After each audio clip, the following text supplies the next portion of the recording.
Números, fórmulas, datos. Hablemos de ciencia con Denise Luquier.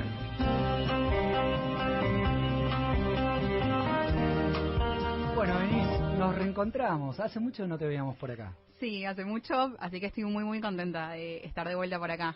La última etapa de tus columnas hablábamos mucho de perfiles. Arrancaste hablando con datos duros, me acuerdo ya hace unos 3 años. Después ya perfiles, íbamos conociendo personas, muchas mujeres vinculadas a la ciencia también en esa etapa. ¿Qué nos trae este modo 2023?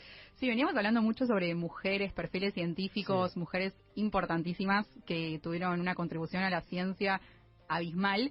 Y hoy vengo con un perfil científico, pero de un hombre, no de una mujer, así que vamos a cambiar un poco el perfil.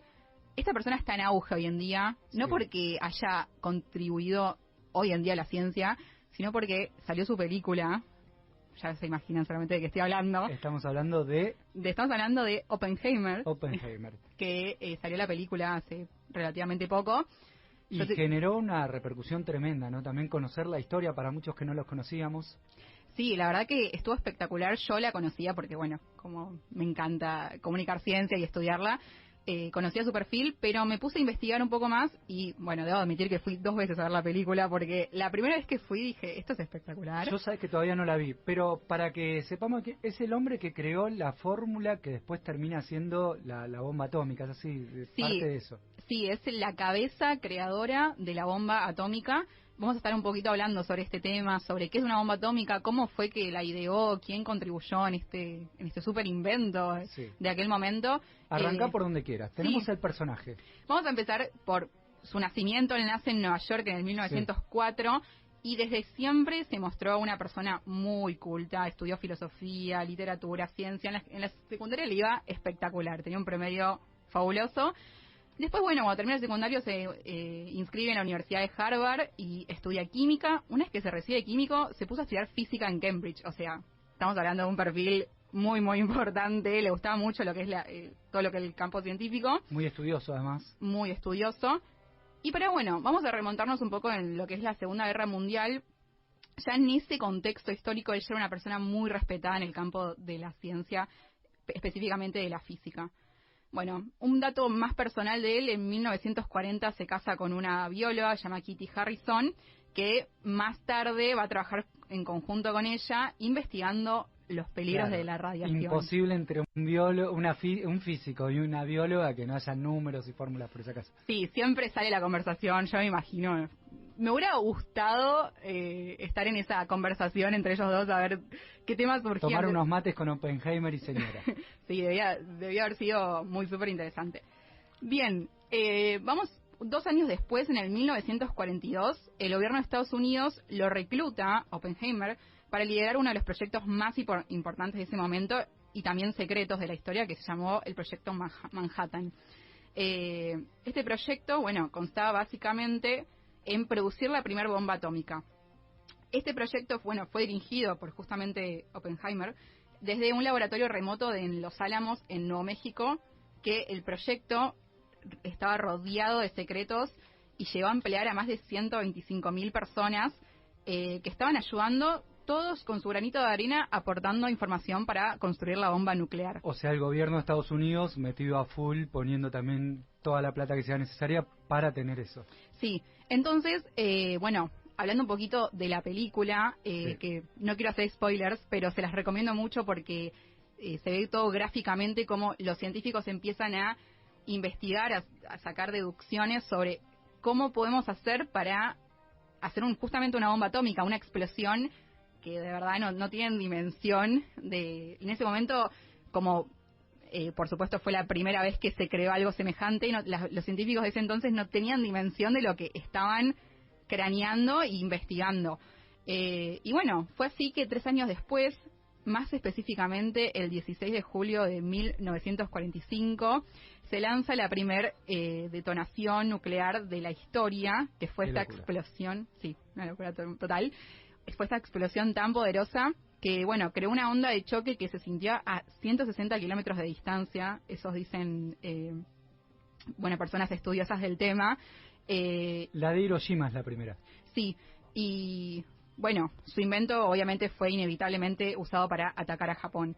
Obviamente, hablando un poco de historia, en la película también hay mucho de política, hay bastante esa cuota, o cuota social, de política, así que, pero bueno, a mí me interesa un poquito más la parte científica, pero sí fue una revolución a nivel mundial. Sí. ¿Y vos que viste la película, Denise? ¿Va por el lado de cierto arrepentimiento de él en algún momento, sin spoilear, no sé, pero...? Sí, se muestran escenas un poco más personales de Oppenheimer, donde se puede ver a él un tal arrepentido, pero al mismo tiempo quizás no, porque dijo, creé algo que fue exitoso al fin y al cabo, porque la idea era crear esta bomba atómica y, a ver, terminó resultando efectiva porque la bomba detonó, pero bueno, después sí viene toda esa parte más sentimental de él y la parte más psicológica, podríamos decirle, que bueno, ahí sí ya no quiero entrar en spoilers porque es muy interesante entrar en la intimidad de este personaje en la película. Claro. Así que bueno, de vuelta, recomendadísima la película.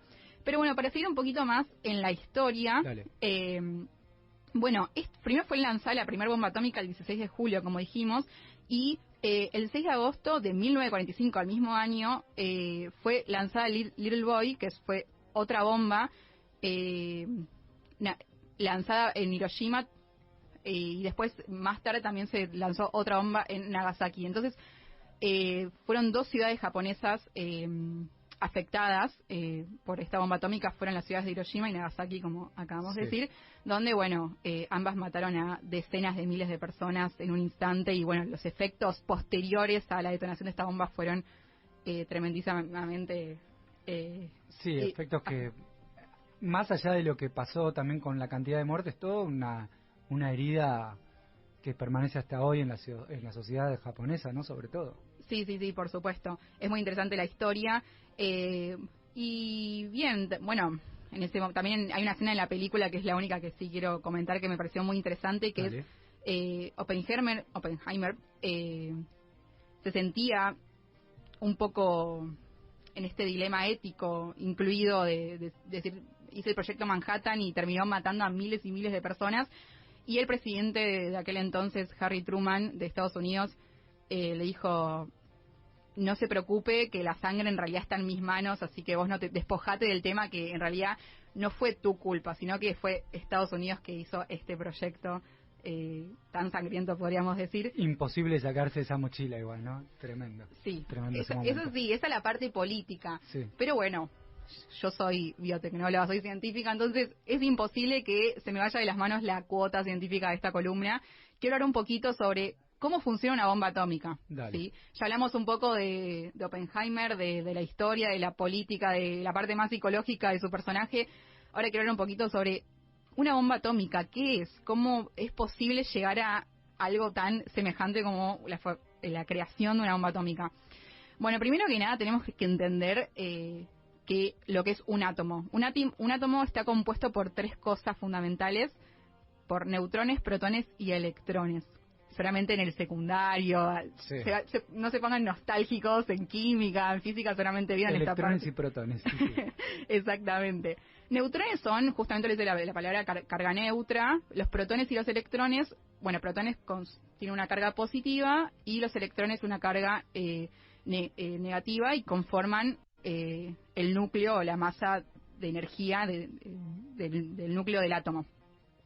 Es ahí donde se conserva toda la energía del átomo, en el núcleo, que como dijimos, protones y electrones. Pero ¿qué pasa si rompemos el núcleo de un átomo? Es decir, si dividimos el núcleo, vamos a liberar parte de esa energía en un proceso que conocemos como fisión. Entonces, ¿cómo dividimos un núcleo?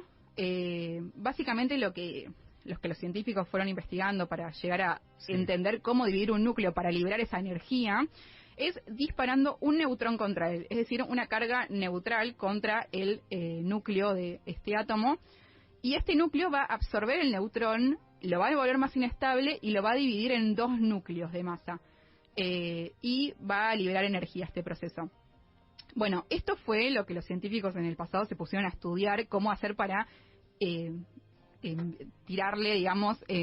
había que romper el núcleo, entiendo eso. Exactamente, había que romper el núcleo. Esta energía. Exactamente, o sea, le tiramos un neutrón al núcleo del átomo y se divide en dos partes en este caso y libera energía cuando en esa fisión. Entonces, bueno, este era el proceso básico de las bombas atómicas, romper núcleos concretamente con uranio 235 y plutonio 239 para liberar esa energía. Y lo que pasa acá es, bueno, ok, vos me dijiste que rompimos un átomo, pero lo que pasa es que en ese momento no se rompía un átomo, se rompían millones y millones y millones. Esto se llama, es un concepto que se llama fisión en cadena, en lo que es en el campo de la física. Y bueno, imaginemos este proceso que acabo de mencionar, pero repetido una infinidad de veces en una fracción de segundos. Ese es el concepto de la bomba, de la explosión. Exactamente, es romper núcleos atómicos y liberar una cantidad de energía que es inimaginable. Se estima que en la bomba de Hiroshima se lanzó, de Little Boy, se lanzó con 64 kilogramos de uranio 235 y que es más o menos equivalente a 15.000 toneladas de TNT. O sea, es unos datos abismales. Imposible imaginarlo. Solo ver la captura que quedó de ese momento de la explosión ya es impactante, así que... Sí, y bueno, por último, en Nagasaki, porque bueno, como dijimos, hubieron dos bombas. Sí. En Nagasaki se lanzó Fat Man con 6 kilos de plutonio 239. Y bueno, eso también... Fue menor la de Nagasaki. Sí, murieron aproximadamente 4.000 personas en Nagasaki y aproximadamente 8.000 en lo que fue la bomba de Hiroshima. Así que, sin embargo... Con todos los efectos después colaterales, ¿no? Con los años, la radiación, etcétera. Exactamente, sí. Así que bueno, esta fue la parte más científica de la columna. Ya hablamos anteriormente de la parte más del personaje de Oppenheimer. Sí. Igualmente, de recomendación personal, vayan a verla, es muy interesante, súper recomendada y es larga, dura 3 horas, así que vayan con energía y con ganas. Denise, muchas gracias. Bueno, a partir de lo que fue entonces, o es el éxito de la película Oppenheimer, la historia detrás de la creación de la bomba, por un lado, gracias a vos entonces entendemos un poco más de qué se trata una bomba atómica, lamentablemente, ¿no? Pero... interesante saber cómo funciona eso y bueno, y a ver la película también, así que a vos te esperamos la semana que viene. Por supuesto, sí, bueno, nos vemos, gracias por... Perfecto, pasaba Denise Slukier acá por Dale Voz en la Radio La UBA.